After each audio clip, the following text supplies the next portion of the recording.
Here, in the middle of the Egyptian desert, something strange is happening. These giant green circles have been popping up all over the place. And it looks like a massive river is forming, cutting right through the desert, with dozens of smaller canals running alongside it and more still under construction. There are even tracks in the sand that look like underground pipes. Is Egypt trying to flood the desert? New roads are appearing, along with huge buildings. And then we see this. Military installations, not just one, but several. So we decide to check it out ourselves, fly in and have someone show us everything, on site. But no one is willing to talk. Some people seem afraid for their own safety. What's going on here? The green circles led us to massive construction projects, carved out of the sand at record speed, to wild plans to flood the desert, to a repressive regime and a country struggling through years of economic crisis, and to a multi-billion-dollar project meant to feed the population while secretly pursuing entirely different goals. If you look at satellite pictures of the country, you can see this change. What we do know is that it's a military project.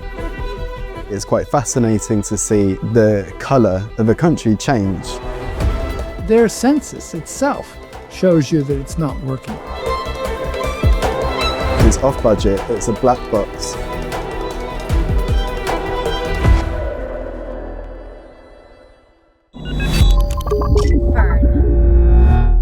Our research starts on Google Maps.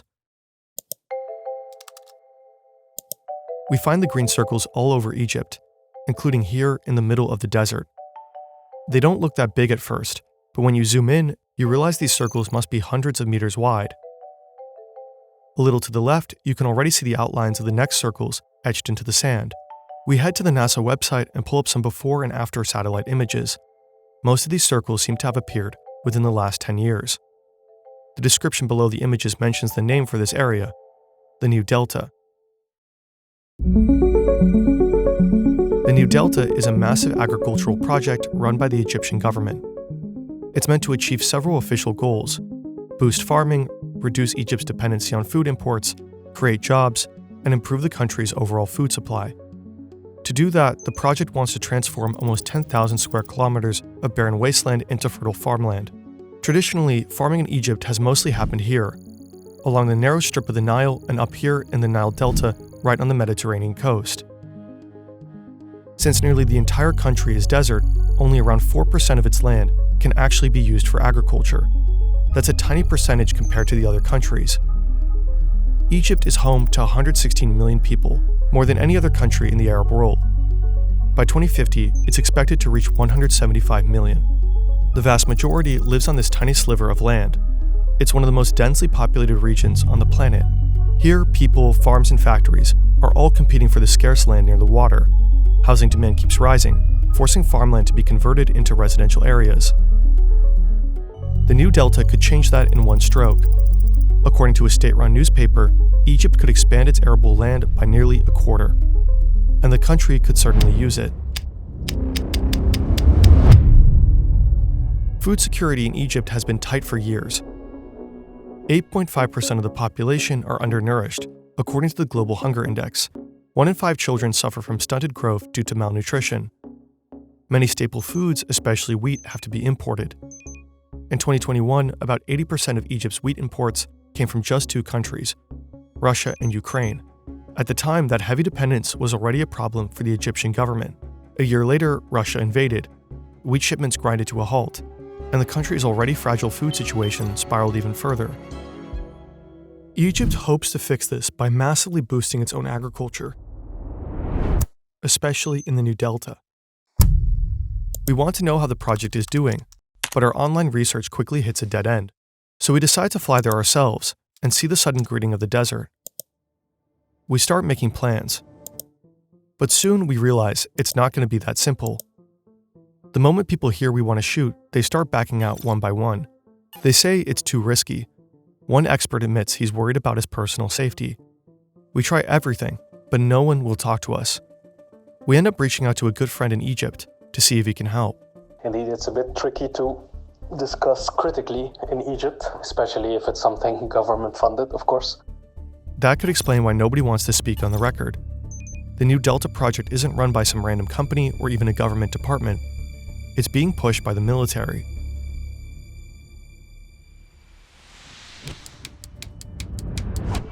In early 2011, hundreds of thousands of people take to the streets in Cairo, demanding the end of the regime. They're protesting corruption, violence, and the country's ongoing economic crisis. For 18 days, protesters and police face off. In the end, autocratic President Hosni Mubarak resigns after nearly 30 years in power. Millions of Egyptians celebrate the fall of the dictatorship. Hope is in the air. The country holds its first democratic elections in 2012. The majority votes for Mohamed Morsi, an opponent of the old regime and candidate for the Muslim Brotherhood. But things barely improve under his leadership. Just 1 year later, mass protests erupt again until Morsi is overthrown by the military. What follows is a massacre.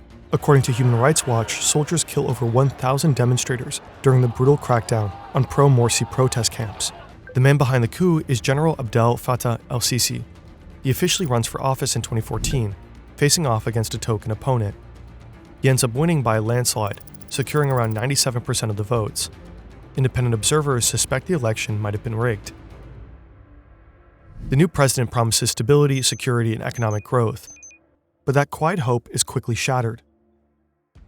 El-Sisi drastically reshapes the country, steering it back into dictatorship. Human rights take a steep dive. Peaceful protests are treated as terrorism. The press is silenced. Government critics and journalists are persecuted, arrested, and even tortured. Thousands are still behind bars today, and many have simply vanished without a trace. Speaking out against the regime means putting your life on the line.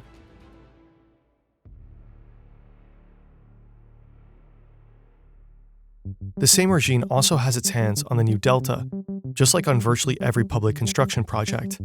If we want to talk to experts about the project, we have to look outside the country. And that's exactly what we do. When it comes to projects like this, there's really no transparency. That's Edmund Bauer. We met him in Dubai. He works as a journalist for AGB Insight. He frequently writes for The Guardian, where he published this article on El-Sisi's desert project. That there's very little concrete information coming out of any of the Egyptian sources about these projects, other than that they're great projects and that they're covering a lot of land, et cetera, et cetera, et cetera. That's David Sims. He's an urban planner, economist, and the author of this book, which also dives into Egypt's desert projects.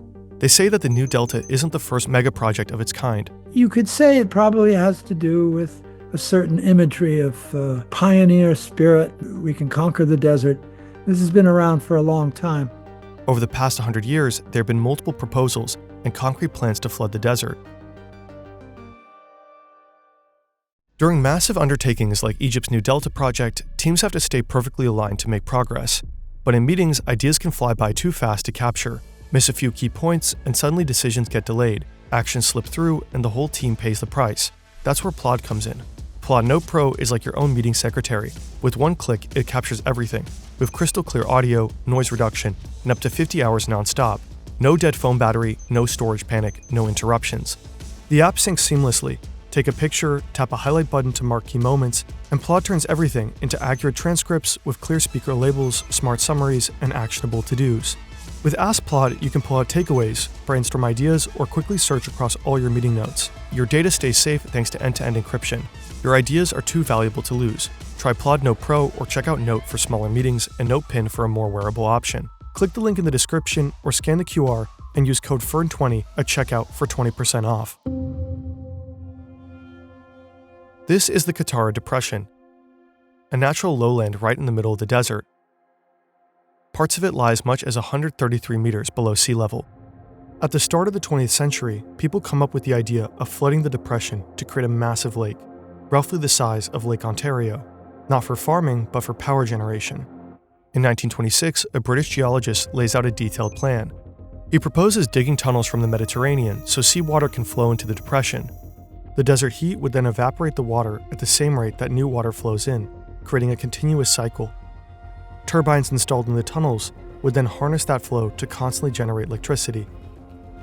but the costs are too high and the project is stopped. According to Sims, the CIA takes a brief interest in the idea in the 1950s.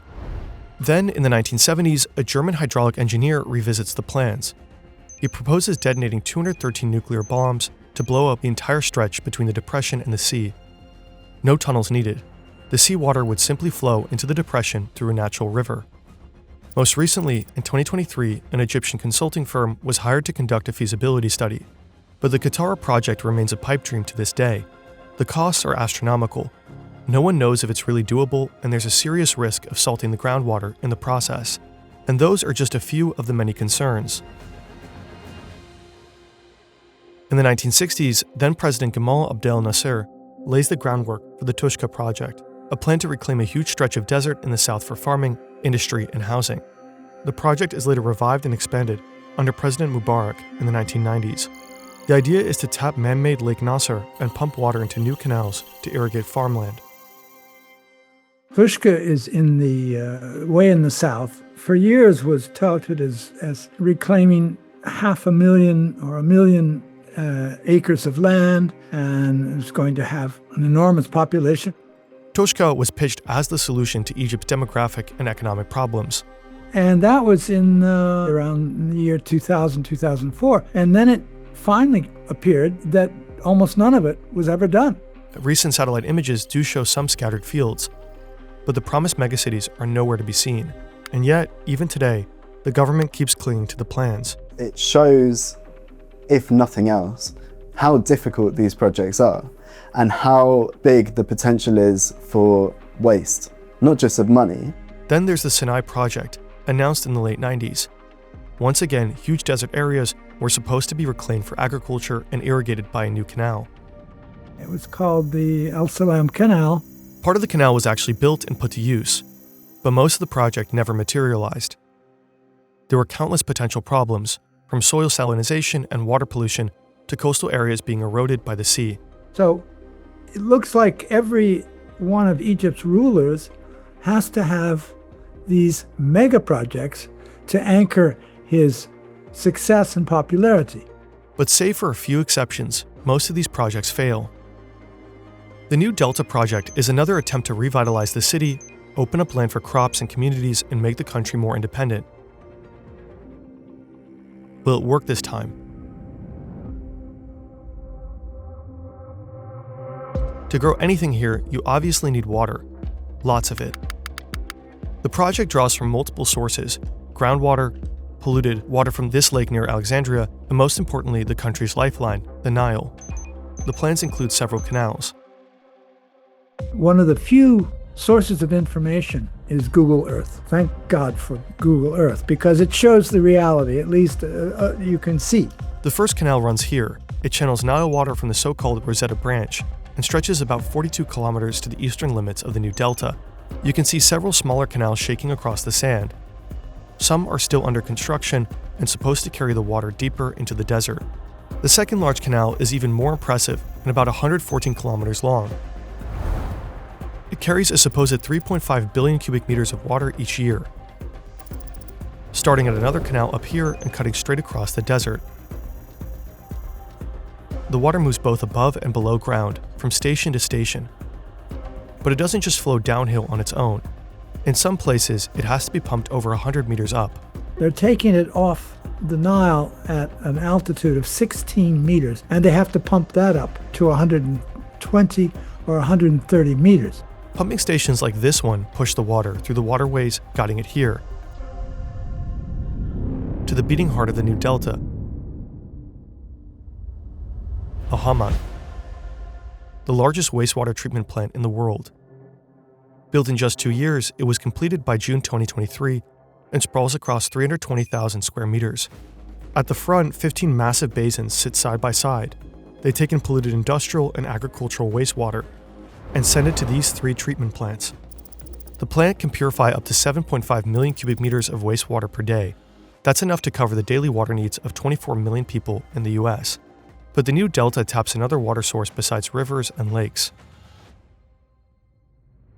Far below the desert lies the world's largest fossil groundwater reservoir, the Nubian Sandstone Aquifer System. It stretches beneath 4 countries and is estimated to hold between 150,000 and 370,000 cubic kilometers of water. That's more water than the Nile would discharge over the course of 500 years. The water has been trapped here for thousands of years, locked between layers of rock. Now it's pumped up to the surface for the new Delta project. But even this groundwater comes with a catch.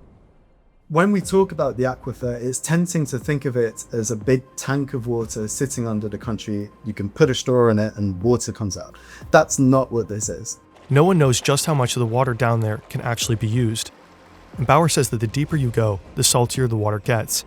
So there's a real risk that the water pumped up from the aquifer could eventually be too salty to use.